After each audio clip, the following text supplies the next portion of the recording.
This program is rated PG. It contains themes and scenes which may not be suitable for very young audiences. Parental guidance is advised.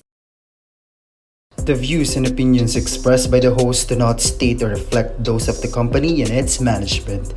Furthermore, the views, opinions, and insinuations made by the host or guest do not reflect those of the show, the management, and the network.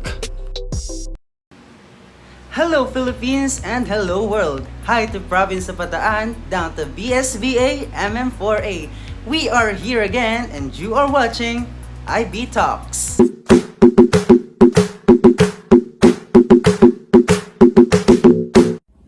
Where we will talk about various topics that are up to trend but will never came to an end, fresh from the pot that we'll be discussing on the spot.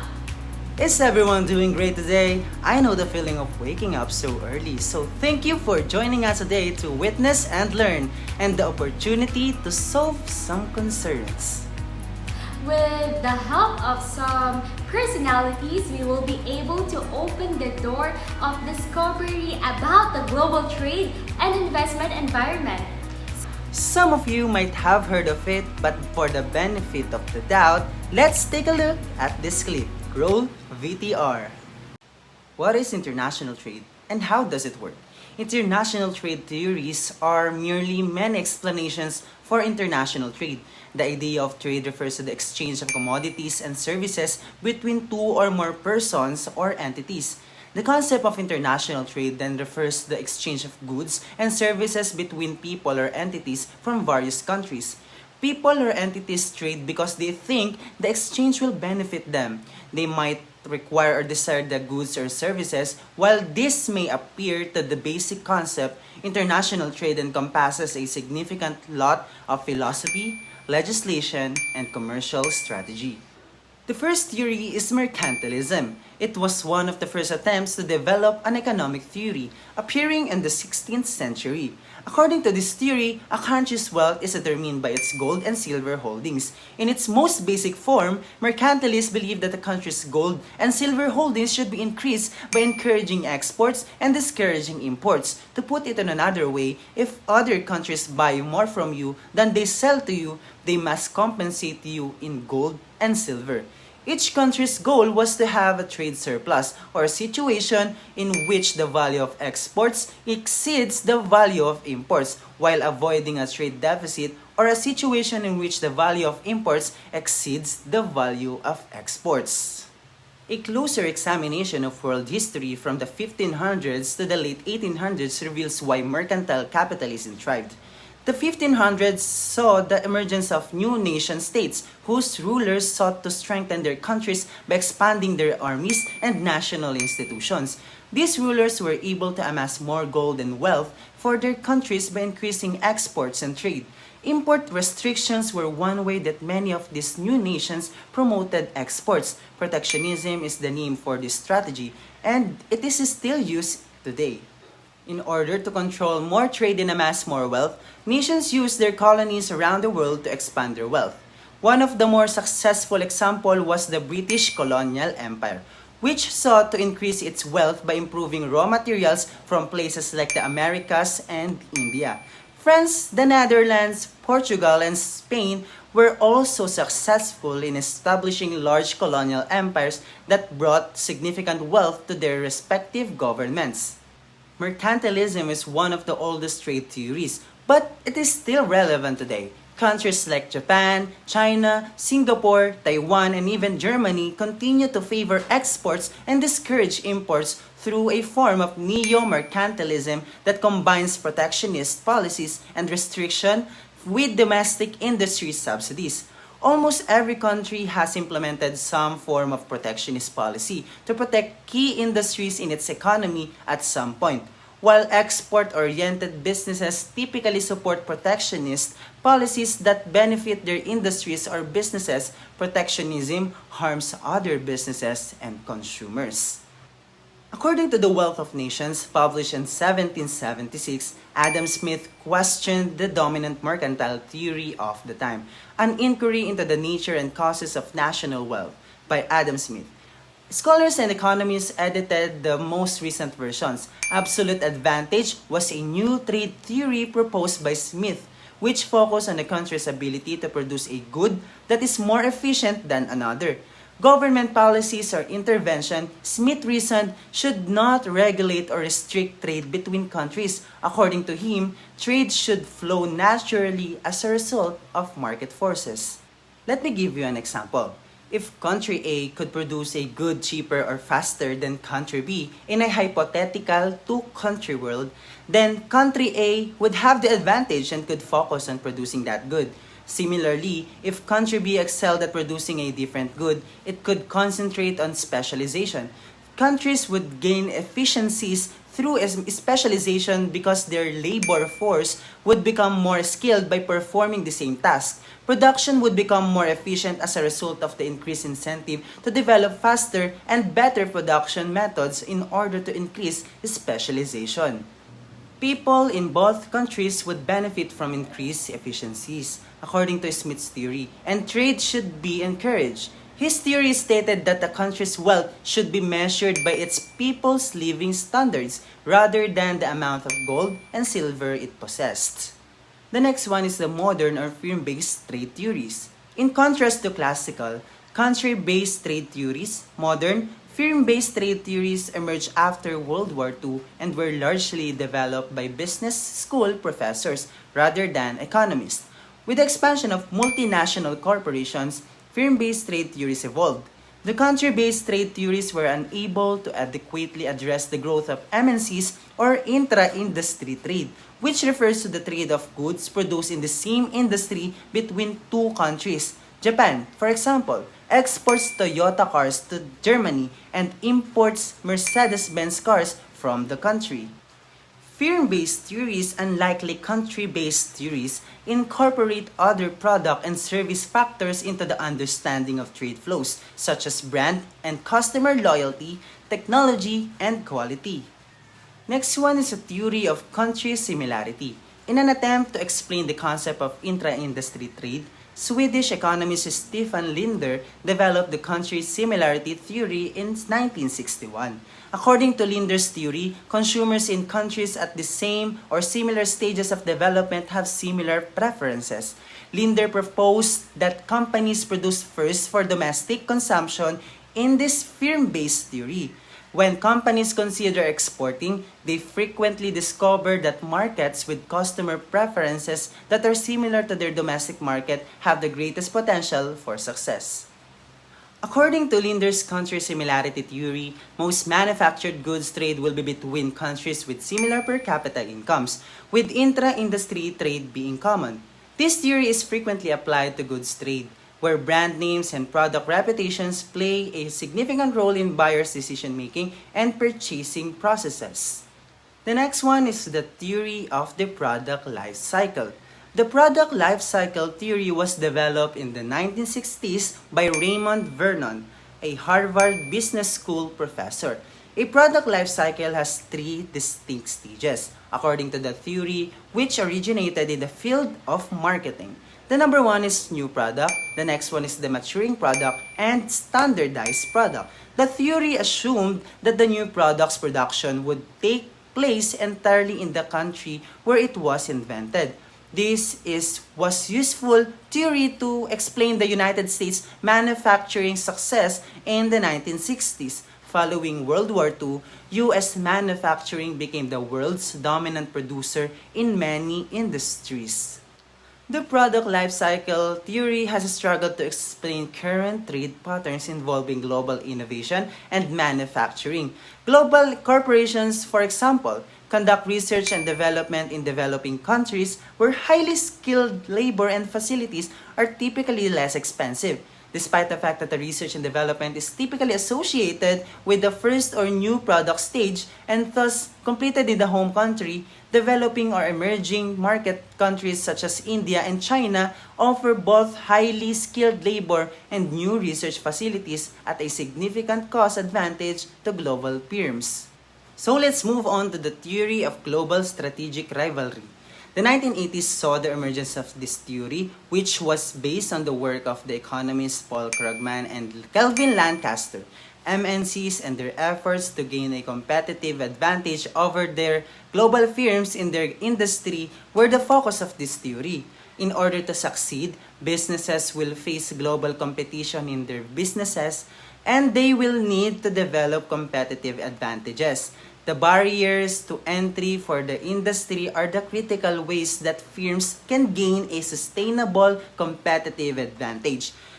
The following are some of the entry barriers that businesses are trying to reduce: research and development, intellectual property rights ownership, scale of economies, unique business processes or methods, extensive industry experience, and resource control or favorable access to raw materials are all important factors.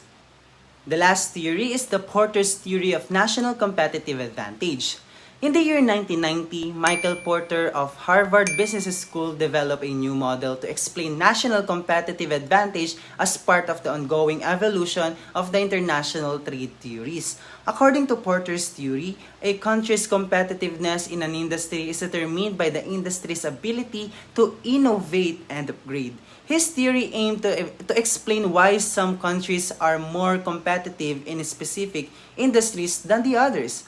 Porter identified 4 determinants that he linked together to explain his theory. Number 1 is the local market resources and capabilities. Number 2 is the local market demand conditions. Number 3 is the local suppliers and complementary industries. And the last one is the local firm characteristics. That was an informative one, right? I hope you gained some knowledge with that clip. Yes, Hannah, I know that they were much aware now about the global trade and investment environment. But for now, let's take a short commercial to break the ice for a while.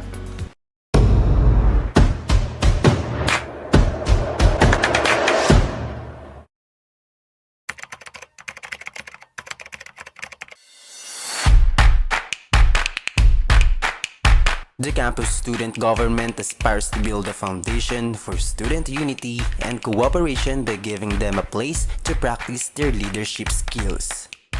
It also aims to educate students in the values and principles of participatory democracy so that they can become better members of society. To transform by means of encouragement, inspiration, and motivation that innovates and make changes for the students' growth and development. Lead in the midst of challenges of times and being adaptive to the changes that would help the students to become resilient. We are The Campus Student Balanga. Campus. And we're back and you're watching IBTalks.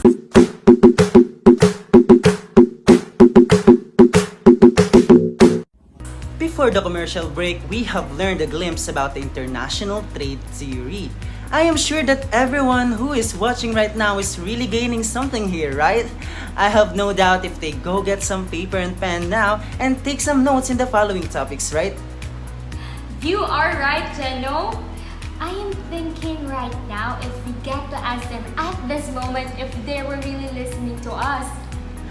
Yes, absolutely, but we cannot do it this time, Hannah. May I remind you that we are not.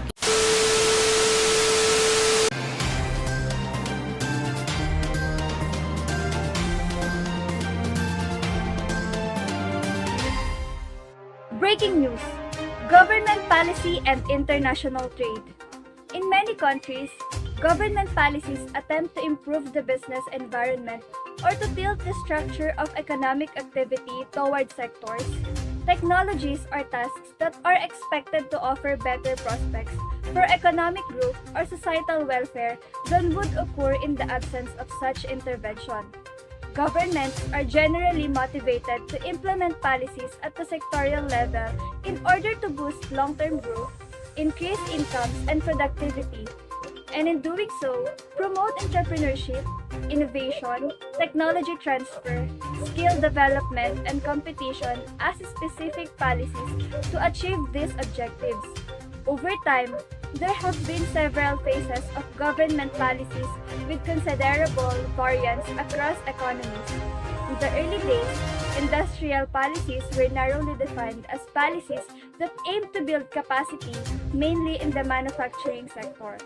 The 1980s marked a gradual shift away from policies based on import substitution, infant industry protection, and direct intervention into the production process, towards more outward-oriented policies. Some countries anticipated that shift even earlier. A situation in which a government does not attempt to limit what its citizens can buy from another country or sell to another country is referred to as free trade. While many countries claim to support free trade, they frequently intervene in international trade to protect the interests of politically powerful groups. Here are the instruments of trade policy. First is tariffs. It is a tax levied on imports that effectively raises the cost of imported products relative to domestic products. They benefit government always, domestic companies sometimes, and hurt consumers all the time. There are two types of tariffs, and these are specific tariffs and ad valorem tariffs. Specific tariffs is levied as a fixed charge for each unit of good imported, while ad valorem tariffs is levied as a proportion of the value of the imported goods. Raise revenue for the government and reduce exports from a sector, often for political, is the two objectives of tariffs. Next is the subsidy. A government payment to a domestic producer takes many forms including cash grants, low-interest loans, tax breaks, and government equity participation in domestic forms. Subsidies help domestic producers to compete against low-cost foreign imports and gain export markets. Import quotas. It is a direct restriction on the quantity of some goods that may be imported into a country. Tariff rate quota is a hybrid of a quota, and a tariff for a lower tariff is applied to imports within the quota than those over the quota. Quota rent is the extra profit that producers make when supply is artificially limited by an import quota. Voluntary export retreats. It is a quota on trade imposed by the exporting country, typically at the request of importing country's government. Export tariff is a tax placed on the export of a good. The goal is to discriminate against exporting to make sure the host country has sufficient supply. Export ban. A policy that partially or entirely restricts the export of a good. Local consent requirements. It is a demand that some specific fraction of a good be produced domestically can be in a physical terms or in value terms also benefit domestic producers or jobs, but consumers face higher prices. Administrative policies. It is a bureaucratic rules that are designed to make it difficult for imports to enter a country. Lastly, anti-dumping duties. Dumping. Selling goods in a foreign market below their cost of production or selling goods in a foreign market at below their fair market value is to protect domestic producers from unfair foreign competition. It may be predatory behavior, with producers using substantial profits from their home markets to subsidize prices in a foreign market with a goal of driving indigenous competitors out, and later rising prices and earning substantial profits. Here's Ms. Minette to give us the report regarding the case of government intervention and revised case for free trade. Ms. Minette, are you there? Yes, Miss Krista Joy. What is the case of government intervention and revised case for free trade? When it comes to government intervention, political arguments occur when they are concerned with protecting the interests of certain groups, which are the typically producers, frequently at the expense of other groups, which are typically consumer. It also the reason why consumer prices are constantly rising. They also protect jobs and industries, but it is ineffective. It may be effective in ensuring national security. It does not work in the retail industry. They use intervention as a bargain tool, forcing trading partners to play by the rules. It works in terms of consumer protection because it prohibits the sale of unsafe products. It also works to protect the human rights. Another example of government intervention is economic arguments, which are concerned with increasing a country's overall wealth in order to benefit both producers and consumers. Prices for consumers, like political arguments, are constantly rising. The infant argument states that an industry should be protected until it can develop and become viable and competitive on a global scale. But this argument has been criticized because it is useless unless it makes the industry more efficient.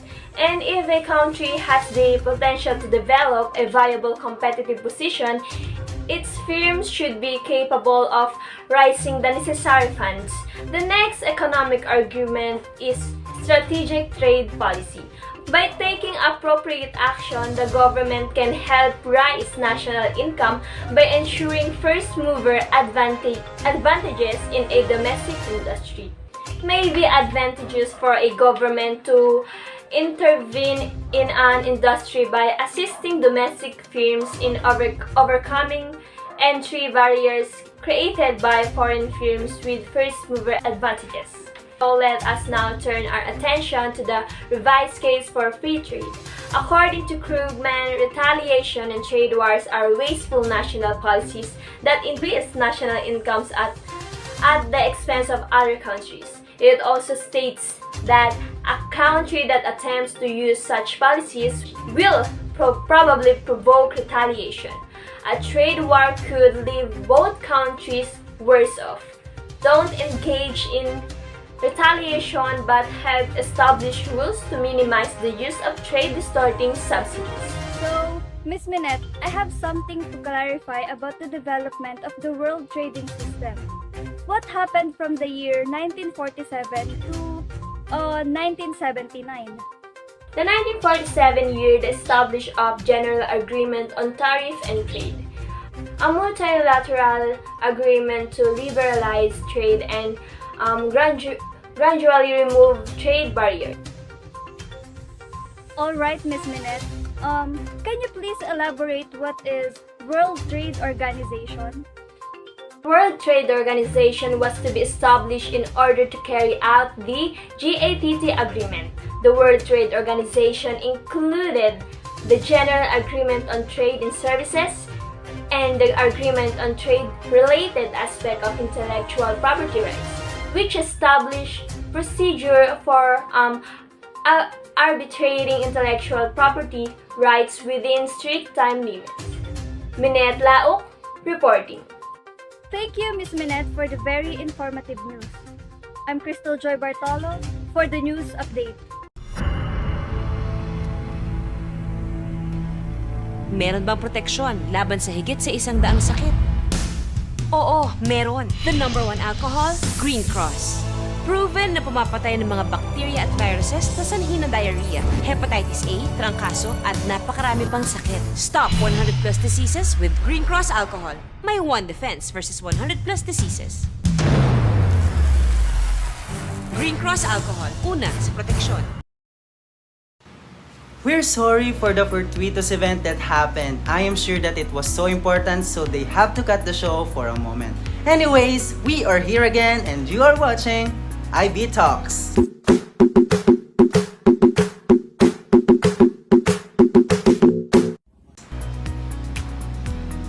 So far, so good. I am really happy that you are all still there watching the show. But before that, don't forget to follow our social media accounts on Instagram, Facebook, and Twitter, and let us know your insights about today's fresh topic by using the official hashtag of the show, IBTalks Fresh Topic. Now let's proceed on our next segment, and this is IBTalks Plus.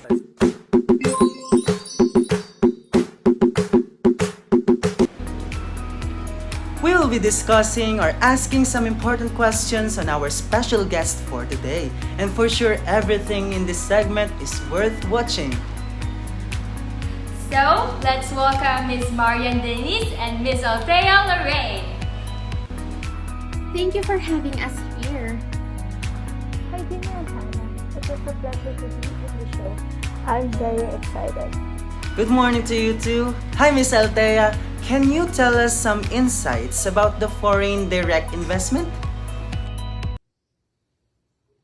A foreign direct investment, or FDI, is a purchase of an interest in a company by a company, or an investor located outside its borders. Generally, the term is used to describe a business decision to acquire a substantial stake in a foreign business or to buy it outright to expand its operation to a new region. An example would be McDonald's.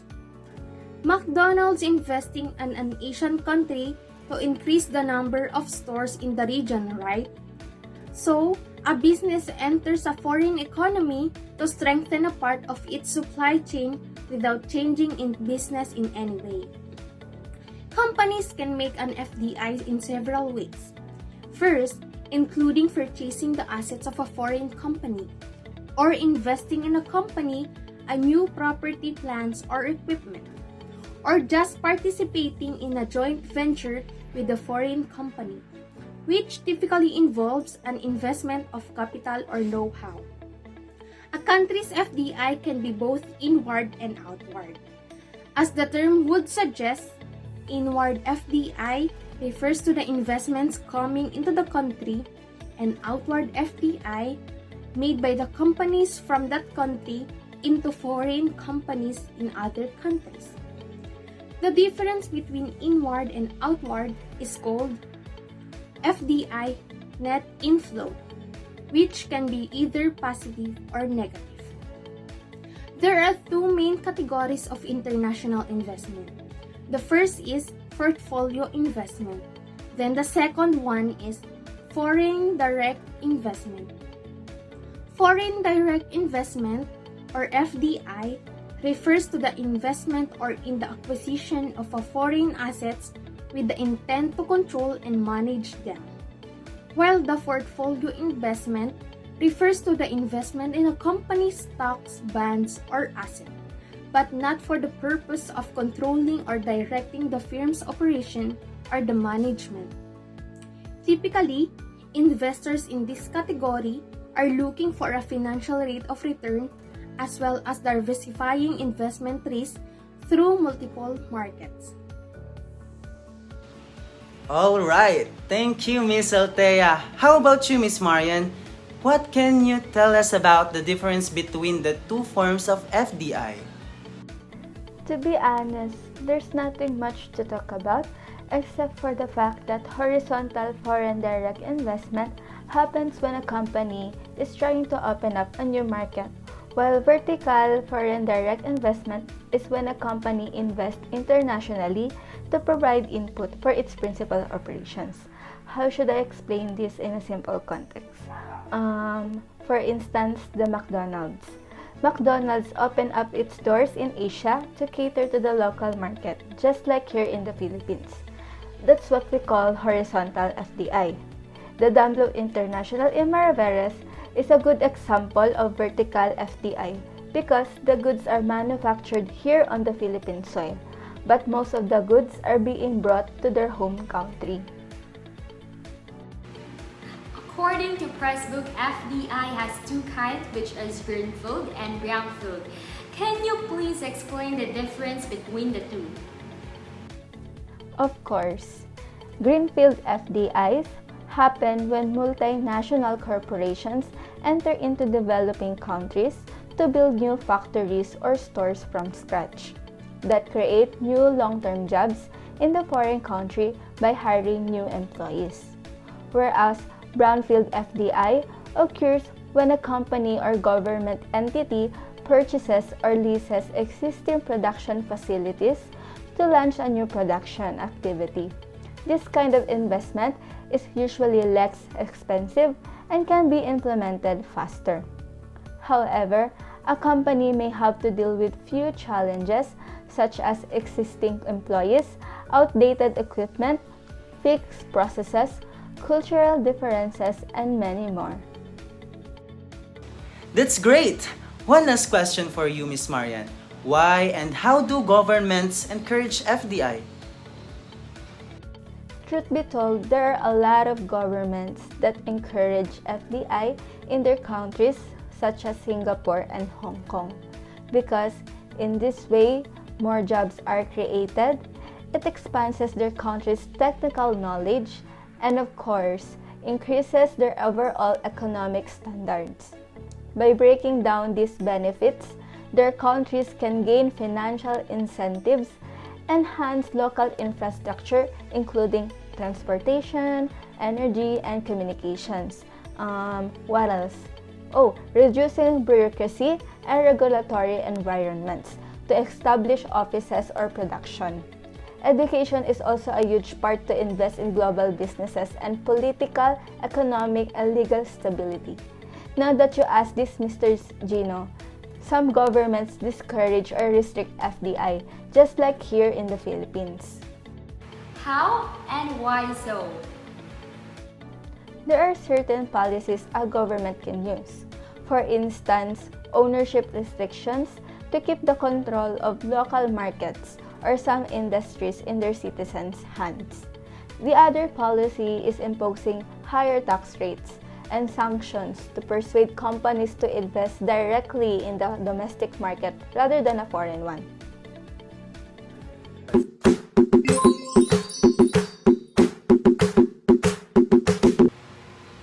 I think my brain cells are really bloated right now. Another informative segment has been done. You're right, Hannah. I could see that everyone who is watching right now is also learning. Truly that knowing the facts about the foreign direct investment is worth learning. Shall we proceed to the next segment? Yes, time is running. Let us all see our last but not the least segment for today when IBTalks returns. Dati may kumakain ng fita. Kaso may nalimos na lola. So, hinatian niya. Diwata pala si lola.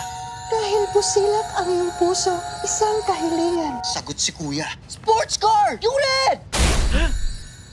Half fita, half kotse. Balikan ng tamis alat sarap ng fita.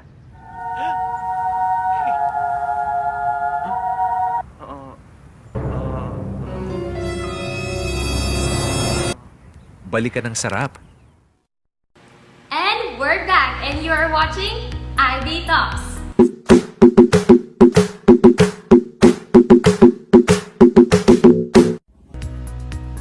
Are you guys still up? I can see someone over there who's sleeping already. Just kidding, I know you are all alive and kicking, so I think we should proceed now. But before that, don't forget to use our official hashtag #IBTalksFreshTopics. I think my co-host is up to something. Yes, Jano, last week, me and my good friend John Boliagas went to a place and we all know that we should cherish every moment, any word, so she decided to document it. Oh, I think we called it as vlogging, right? A lot of millennials nowadays were into vlogging and it was so fun watching them. So I think we should share that moment of yours, Hannah, to the viewers. Sure, this is really interesting and fun at the same time. Let's see. Roll VDR.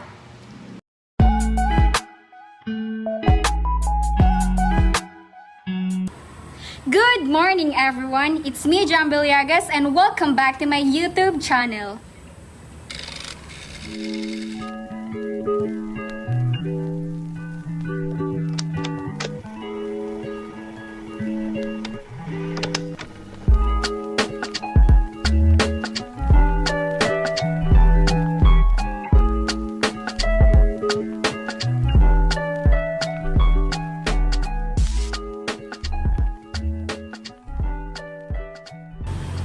So for today's vlog, I've invited a special guest who is a longtime friend of mine.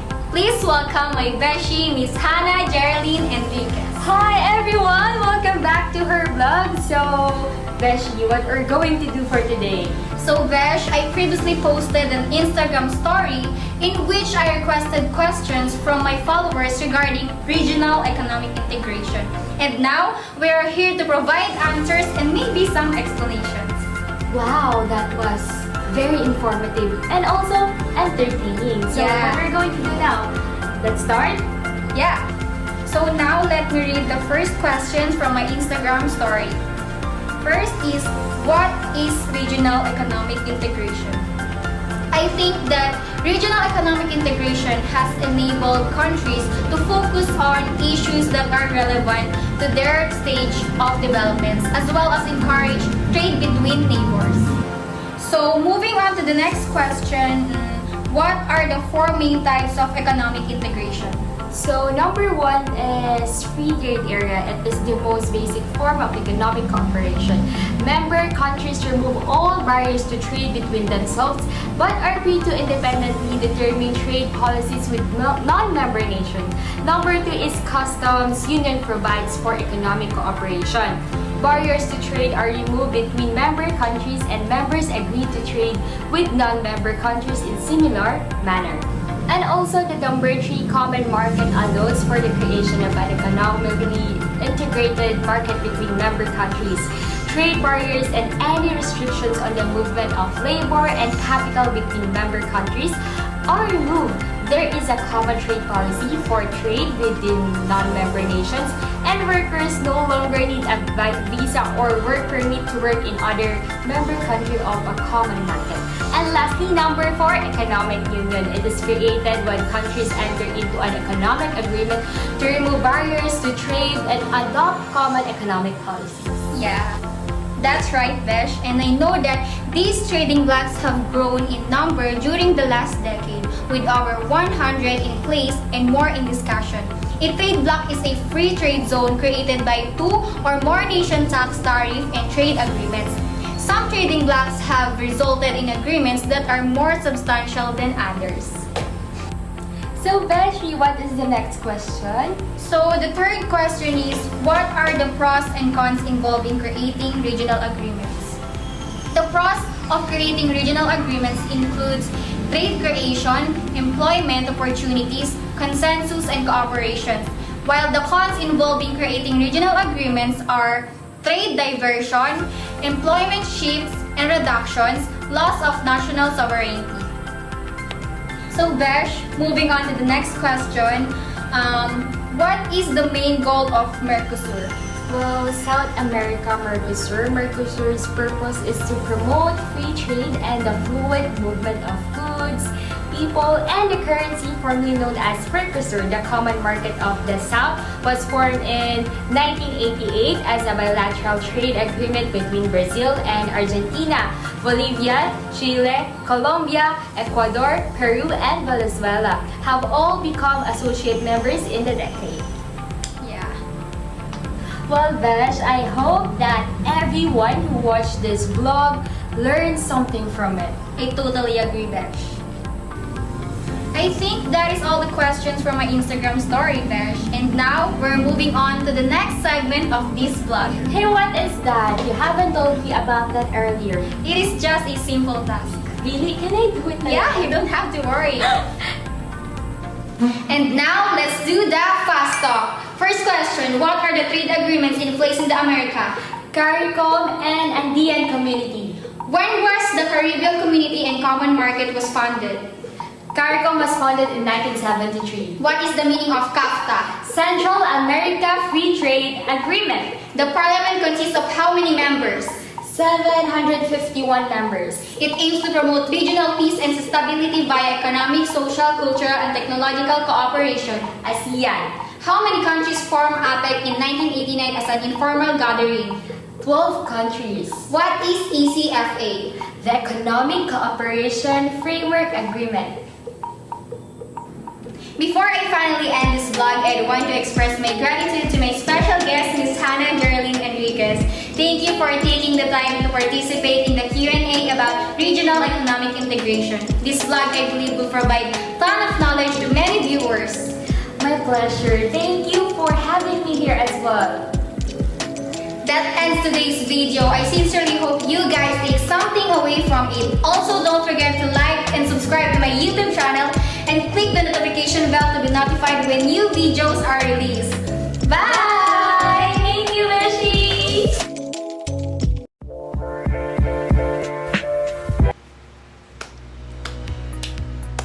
I don't have anything to say but to clap. That vlog is really interesting. I mean, it's more than just a video blogging. The concept was there and the viewers will surely take away something from it. Thank you for that, Jano. Things just get started, but we think we don't have much time to do more. You're right, Hannah. I think this episode is really set something high up. It literally gives every single viewer take-home knowledge today. With that, thank you for staying and watching IB Talks. See you next week.